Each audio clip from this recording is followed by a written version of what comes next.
Hello, dear astronomy friends. Today we're going on an interesting little trip, and by little, son, I mean only about 2.5 million light years. Our mission is to look for a world that might, just maybe, be able to host human life. But we are not staying inside our own galaxy. No, today we are leaving the Milky Way and heading toward our giant neighboring galaxy, Andromeda, also known as M31. It is the nearest major galaxy to us, located about 5 million light years away, and it is so large and bright that under dark skies, it can actually be seen with the naked eye from Earth. Recent Hubble mapping shows Andromeda contains an estimated 1 trillion stars, and the full mosaic of the galaxy took more than 10 years and over 600 Hubble snapshots to assemble. In other words, Andromeda is not just our neighbor, it is the overachiever on the cosmic block. Looking at it is also a form of time travel, because we see it as it was, too. 5 million years ago, back when early humans were still figuring out life on Earth without telescopes, Wi-Fi, or snack delivery. And once we arrive at the heart of Andromeda, we run into its central monster, a supermassive black hole with about 100 million times the mass of the Sun, far more massive than the black hole at the center of our own galaxy. This object sits in the galaxy's strange double nucleus, a peculiar structure that has fascinated astronomers for years, and Hubble has captured sharp, visible light views of the young blue stars packed around it.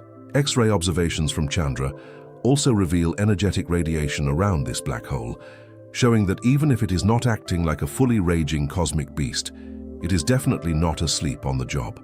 So yes, Andromeda welcomes us with beauty, scale, mystery, and a black hole in the middle that basically says, "Welcome visitors, please admire responsibly."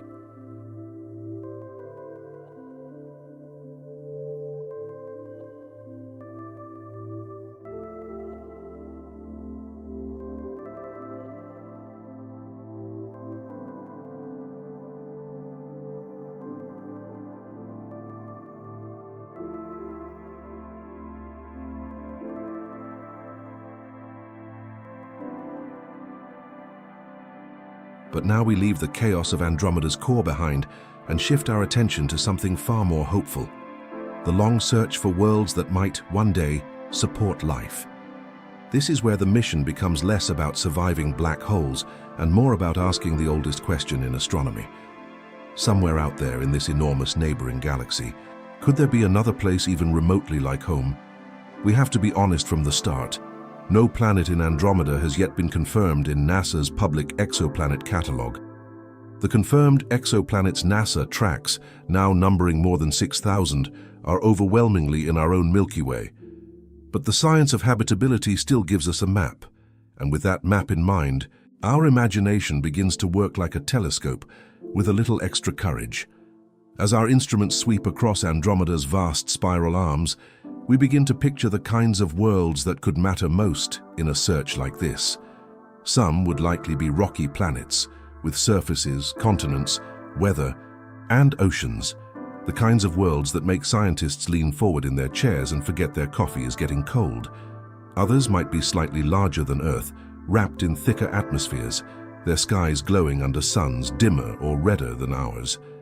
Farther out, giant planets could appear with broad, elegant rings, almost like Saturn decided to move to a fancier neighborhood. Around some of those giants, large moons might circle in such smooth, flat silhouettes that from a distance they would look like silver flying saucers drifting through the dark. They may not be homes for us, not yet, but they would absolutely be the kind of places that make a mission crew go silent for a few seconds, and then immediately start arguing over which one deserves a closer look. Andromeda gives that search a spectacular backdrop. Hubble's giant photomosaic, built over more than a decade from hundreds of observations, shows a galaxy around 5 million light-years away and rich with roughly 1 trillion stars. In the disk, astronomers see dark dust lanes, bright blue star clusters, and star-forming regions such as NGC 206, one of the brightest stellar groupings in the galaxy. Those glowing regions tell us something important. Andromeda is not static. It is active, layered, and full of places where stars are still being born. Some of its broad, dusty clouds look almost like colossal nebulae stretched across a galactic canvas, while other regions shine with young stellar populations that would flood nearby worlds with energy. Beautiful? Absolutely. Gentle enough for life? That depends on where you're standing, preferably not in the cosmic equivalent of downtown traffic during fireworks season.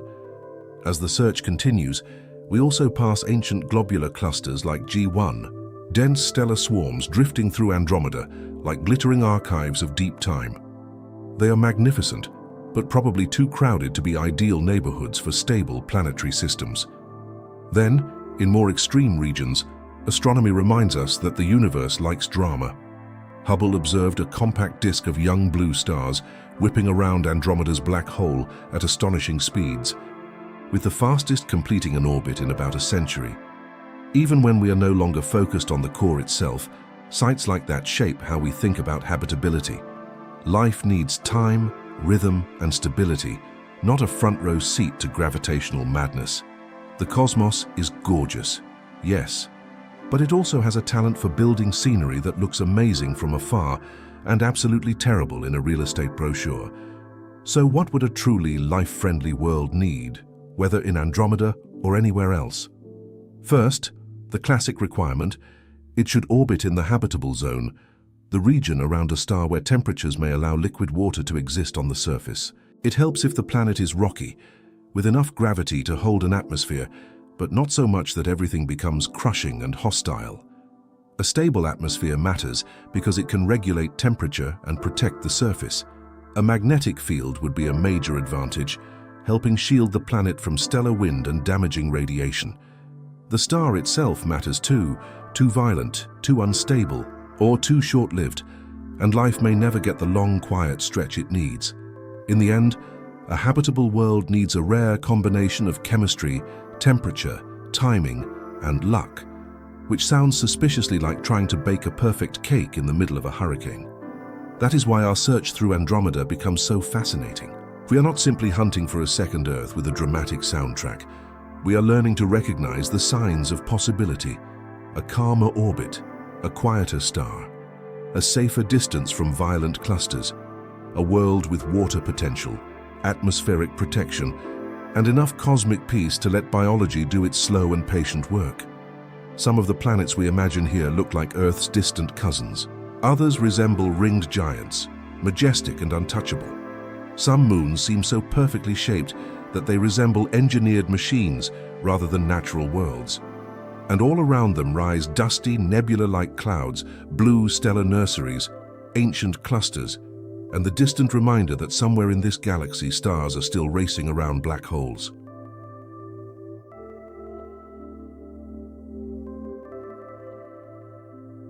And then, after so much searching through the vast silence of Andromeda, our instruments finally detect something extraordinary.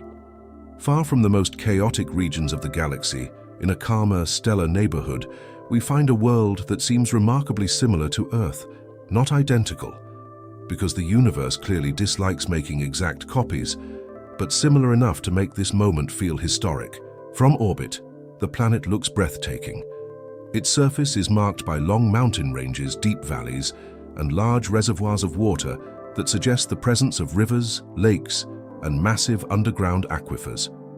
The atmosphere appears stable, with cloud patterns that hint at an active climate system. Even more exciting, the estimated surface temperature seems mild, somewhere around 15 degrees Celsius, comfortable enough for liquid water, and calm enough to make scientists start smiling like kids in a candy store. The signs become even more interesting as we study it further.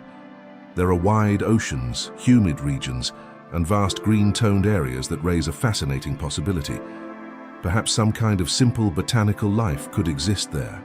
Maybe not forests like ours, but primitive plant-like forms spreading across wet plains and rocky slopes. In the shallow waters, there may even be chemical activity suggesting the possibility of simple marine life. Tiny organisms drifting beneath the surface, beginning the same long biological story that once began on Earth. Of course, we must be careful. We cannot confirm life from this distance. We can only observe the clues: water, a stable atmosphere, moderate temperatures, and an environment that seems far more welcoming than hostile. It is enough to imagine, enough to wonder, and enough to remind us that the universe may hold places where life could begin more than once. For now, this world remains a distant promise. We can see it, study it, and dream about it. But we cannot yet travel to 5 million light years to stand on those mountains or touch those alien seas.